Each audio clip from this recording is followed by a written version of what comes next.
Hello guys, and welcome back to another cold episode. On today's episode, as you could tell by the title and the thumbnail, we are talking about the deck list that has been taking over the Darklord community, being Diviner of Herald Darklords. Now, realistically, even after I have played this deck, I still don't think it's the best. I still think Eldritch or Invoked are the best. I think Darklord, just pure Darklord, is probably the most fun, but this is one of the most simple deck lists. It doesn't rely on you knowing a lot of the Darklord interactions and combos, and it relies on you just having a one-card combo that you can really exploit?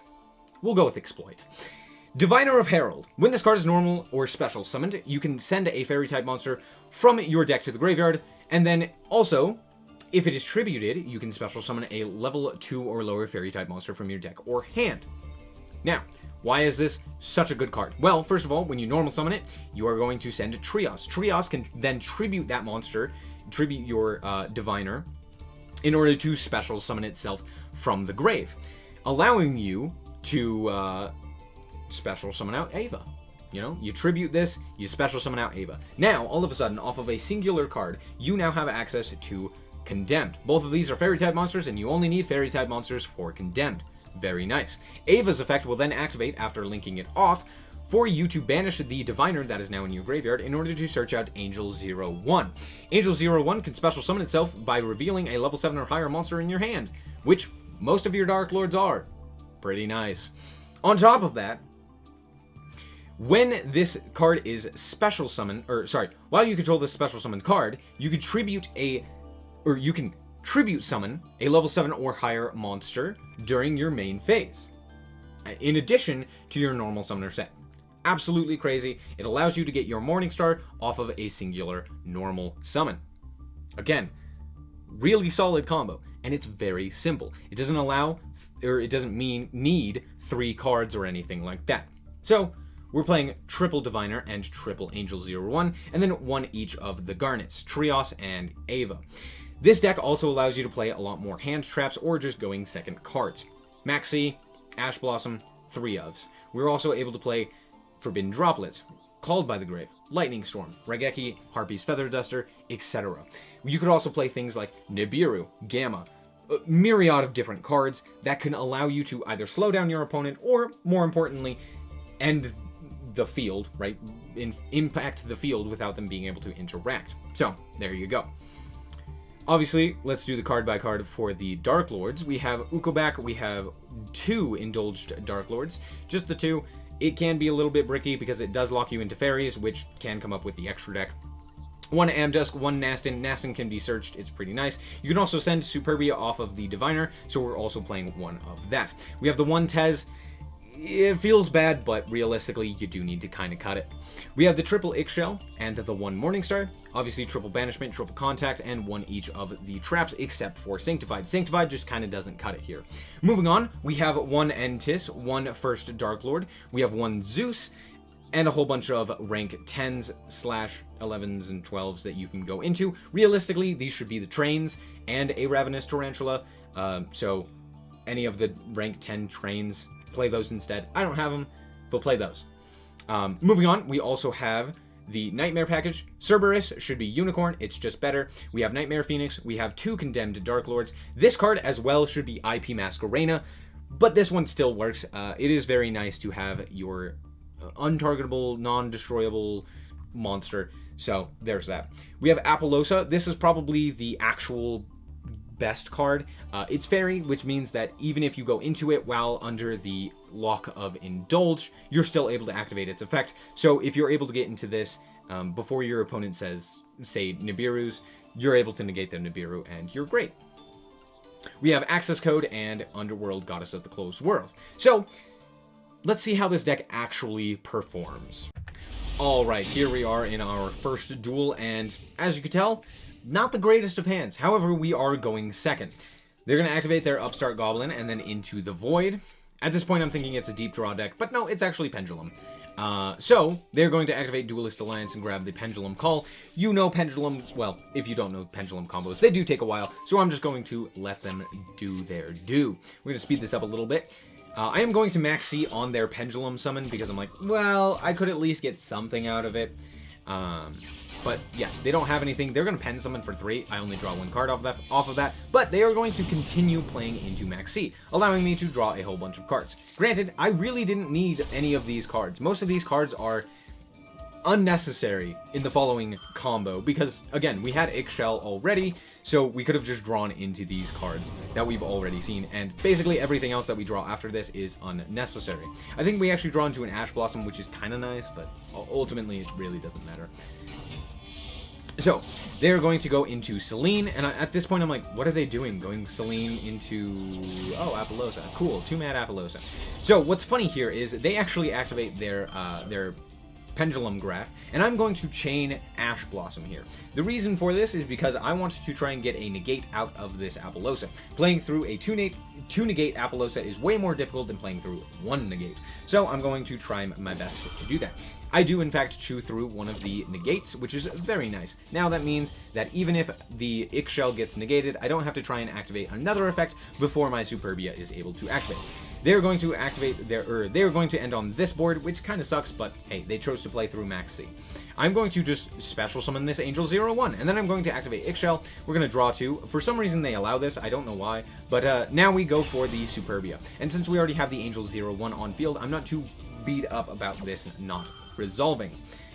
However, also because of the fact that Ixchel is not currently special summoned, it allows us to special summon her later. So, we're going to go into the Condemned Darklord, and at this point we know everything. This is just pure basic Darklord combo. So, we are going to then, search out our Uprising, since we didn't previously have that. We are going to activate Nasten to pitch the Rebellion and the Uprising. We now have all 3 traps in grave. We're going to use Nasten to search out the Morningstar here, and then we are going to tribute summon the Morningstar, as well as then special summon it to more monsters. We're going to special summon the Ixchel, which I mentioned previously, as well as the Tez. The reason I go for Tez here, normally I would like to have it to use its hand effect. However, here it's actually really good at getting us to the OTK. However, I really don't need it for the OTK. We're still well over lethal here. I am going to go for the first Darklord here with the Ixchel effect. We're going to pop their entire field. However, because of Pendulum or Star Pendulum Graph, their 2 cards, or their 2 Pendulum Zones, were still on the field. However, at this point, we have well over lethal, and I don't think we've even normaled at this point. We might have, but I don't remember. But yeah, they surrender. Alright, and here we are in our second duel, and we actually get to go first here. Now this hand is way better for going first. We're going to Ixchel, they are going to Maxx C, so now we do have to play under Maxx C, which kind of sucks. But 'tis the matter of the game. I genuinely hate Maxx C, but not a lot that we can do about that. We are going to search out ourselves a Contact after drawing into another Diviner of Herald as well as an Enchantment. We are going to Contact back one of our our Ixchel. Ixchel effect. Search out Rebellion, and then I am going to normal summon this Diviner here and activate its effect to send Trias, and then just set 2 and pass. So we have 2 forms of interaction. We have Rebellion as well as Enchantment, and then we have Trias here. So they are going to special summon, and then they are going to special summon Yanyan, and then they are going to special summon again, and they go into Cherubini. Now, notably, I can steal Cherubini before it actually gets its effect, which, 1, doesn't allow it, sorry, I tried to pause, which doesn't allow it to send anything, which is the actual effect, and 2, more importantly, doesn't put it in the grave. I don't want it to go into the grave because sending it to the grave doesn't really do a whole lot. But also, Enchantment allows me to steal cards, which is really good, specifically against this archetype. So, Enchantment's pretty good here. They are going to go into their Phantom Knights of Breaksword. I am going to immediately steal that. Just kidding. They're going to Called by the Grave and negate my Ixchel. Depression. Called by the Grave, hitting the Ixchel to negate the Ixchel on field. Feels bad, man. They're going to go for Breaksword here. I'm like, okay, that's fine. They end up popping the trap, which is very funny. They go for Nyanyan here, which is, okay, I am going to actually tribute off 2 of my all 3 of my monsters in order to go for Trias here. The reason I do this is because Trias gets effects if you tribute off 2 or more monsters, where it can destroy a card, non-target, and then if you tribute off 3, it can draw 2 cards. So, I ended up tributing everything in order to draw 3 cards. We do end up getting the Ava here as well, and then they are going to boost up and just sit in defense position. So, as you can see, we played through quite a bit there, even though we didn't really have a whole lot. So, yeah, just well-timed disruptions is very important. And now we have the 2 monsters necessary to go into Condemned Darklord with none of our normal summon. We're going to search out the Angel here. We're going to special summon the Angel by revealing the Tez, activate the effect of the Condemned in order to search out Morningstar. We are then going to activate Condemned to... not activate. We're going to use the effect in order to tribute summon for Morningstar. We're going to special summon out the Tez. We are going to then normal summon, because we have not yet normal summoned. We got an extra tribute summon off of Angel 01. We are then going to use the effect of Diviner to send a Superbia.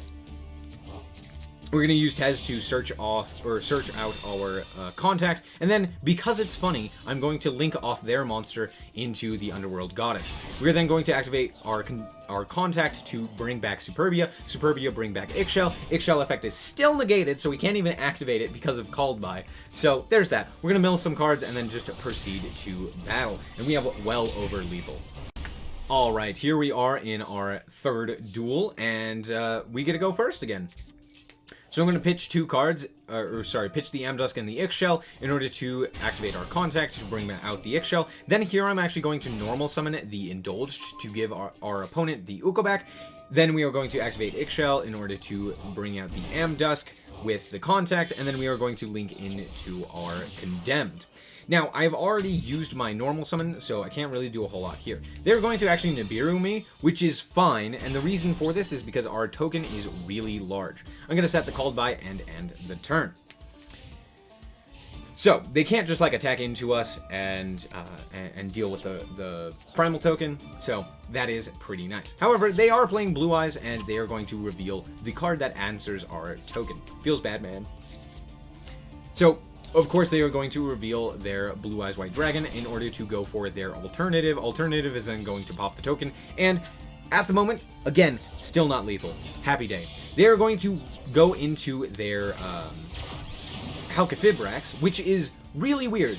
This is a really weird play, but I guess it makes sense. So they're going to go for Halqifibrax. Halqifibrax is then going to activate in order to special summon out their Sage. And now, I activate my Called By the Grave here because I realize that they can get back their Blue Eyes White Dragon right now if they choose not to use the end phase effect of the White Stone. So I'm like, I'm just going to Called By here, preventing them from actually getting anything off of this. So they are then going to link into Selene here. Very nice. They're going to use they're going to gain the token or counters, spell counters, and then bring back their Sage. They're then going to link off into Accesscode, but notably still not lethal. So 5,300 attack, and that still leaves us 1 activation of a Darklord card. Now, I did draw Harpy's Feather Duster, so I was kind of hoping that he was going to set cards, and he did. So I am going to Harpy's Feather Duster. They are going to flip up Called By the Grave, which really sucks. They actually hit Condemned here, which will matter in a little, but because of the fact that they didn't hit our Ixchel, that's really good. It allows us to draw cards, get Tez and stuff like that into the grave. So I'm like, okay, that's fine. I'm going to discard or deal with everything. As you can see, they were playing Skill Drain, and I actually drew into Lightning Storm. That deals with everything. I didn't really have a good out without access to the to Condemned. I didn't really have a good out to the Accesscode, but because we drew into Lightning Storm, we're the better player. So we are going to bring out the Ixchel and then bring out Indulged. Indulged is going to give them the Superbia so that we can grab up Morningstar. The reason I do this is because 1, I need life points, and 2, I can still tribute summon the Morningstar even without the effect of our Condemned. So I don't even go into the Condemned, I'm going to just bring out the Morningstar the normal, old-fashioned way, and then we are going to special summon out the Nasten. Now, because they have a Superbia, I still get to mill 3 cards, right? This just says for every Darklord card on the field, you get to send that many cards to the graveyard. So I actually mill 3 here, which is really nice, giving me over 2 activations of monster effects. I'm going to go to battle here. We're going to attack into the Superbia and then attack for 3,000. At this point, they have 1 card in hand, and we have a Droplets as well, which is really crazy. Also, Also, I ended up searching out the Ixchel here. The reason being is because Uprising is still activatable. We could still go into Uprising using our Nasten to just entirely wipe the field, as well as get a 4000/4000 monster, which is incredibly difficult for Blue Eyes to deal with. Because, one, it can't be targeted, but two, it's just huge. They're going to activate their impermanence, and I'm like, okay, what are you going to do with this? And then they surrender. Alright, I swear this is a different replay. The hand is just very similar. We are actually going second here, and they just set a singular card. Now, you might be thinking, oh, they're probably playing not a meta deck. You'll see in a little, that is not the case. We actually draw Angel 01 here, which is really good, because we're just going to special summon that, and then they are going to drop their Maxx C. At this point, I go, okay, we're going to play this real slow. We're just going to send Trias here. We're going to activate the effect of Ixchel. We're going to draw 2 cards. I actually draw into kind of crap cards. We drew Superbia and Enchantment, which you will see Enchantment be really useful here. But all in all, not the greatest of draws. They're going to flip up their Phantom Knights card, the Phantom Knights of Ragged Gloves, and then they are going to go into Breaksword. I happen to have Enchantment. I am going to immediately activate Enchantment to steal their monster. I don't want any of their monsters in the grave. I don't want them popping anything. Yoink, mine. They go to the end phase. That ended their turn. Happy day. We are going to draw into Contact. Fantastic. I'm going to normal summon out this Diviner once again. We are going to send our Indulged. The reason I go for Indulged here is pretty simple. I want to get it off of an Ixchel or a Superbia activation or something like that in order to search out more cards, as well as give the opponent a card so that we can use Morningstar more effectively. I'm going to then contact here. We are going to contact out the Superbia. Superbia is then going to contact, search... Special summon, sorry, the Indulged. Indulged is then going to give them the Ukoback. And then a giant Nibiru token screws me over. Just kidding, I have Trias. So, Trias is insane because it is a quick effect. I don't think I mentioned this up until now. But it is a quick effect to special summon itself, meaning you can destroy a card as well as draw 2 cards at quick effect speed, depending on what you tribute. So, seeing this Nibiru come down, I go, I am going to draw 2 cards, potentially keeping me in this game. Now, I've already activated Contact, but I have not activated Banishment. So, I end up searching out the Banishment here, or adding the Banishment here, and at this point, I'm looking pretty good. We're gonna go Banishment here, search out Nasten, and the reason I do this is because I really just need to special summon something. I need to get something onto the field. We're gonna go for Nasten here. We're going to Nasten contact our Ixchel, and at this point, I'm thinking really hard. I'm like, okay, what are the lines that I could go for? Like, they have 2 cards in hand. They have their Ragged Gloves engraved. Like, this is looking very scary. Sure, I can easily attack over this Nibiru, but there's not a whole lot that I can do. I have Forbidden Droplets too, but again, not a whole lot that I can do. So I'm going to activate Ixchel here and think for a while, and then they surrender. I didn't really have anything that I could do there effectively, but I think they... I don't know. Alright, so is this actually the best deck list for Darklords? As I mentioned at the beginning of the episode, I think this is probably the best for people who are not quite so familiar with the Darklord combos and all of the intricacies there entailed. However, I will say that it is probably up there with things like Eldritch, Invoked, or even Pure. Not having access to things like Reasoning is a little problematic. Not having access to the consistency that is the Invoked engine or the Eldritch engine is also problematic. But all in all, I still think that it is an insane deck. It does what it needs to do. I do think that Darklords are a little bit more difficult to pilot than a lot of people might originally think, and it's mostly due to the fact that their lines are diverging. They don't all do the same thing. They don't all end on the same thing. And you really do have to play around your opponent's negates. And I think that's why a lot of people have problems with this deck and playing it correctly. One thing I do want to mention real quick is that I've seen a lot of people play Nurgle. If you want to play Nurgle, that's totally fine. You could take out one of the hand traps like an Ash Blossom or something like that. But I'm not a big fan of it. I don't think you really need the piercing battle damage. If you are trying to beat your opponent with piercing battle damage, you're probably already losing. So there's that. Yeah. Do what you will. I think this deck is great. I think it's one of the better versions of the deck. Having access to a lot of the extra fairies off of the normal summon of Diviner is very nice. Just Angel 01 is an insane card, and yeah, I still think Reasoning is insane and is much better for Darklords than this. So there's that. I hope that you guys did indeed enjoy. If you did, a like is very much so appreciated, and if you want to check out more content like this as well as more Yu-Gi-Oh, then just be sure to subscribe. Anyway, thank you guys so much for watching, and remember to always stay frosty. Bye-bye.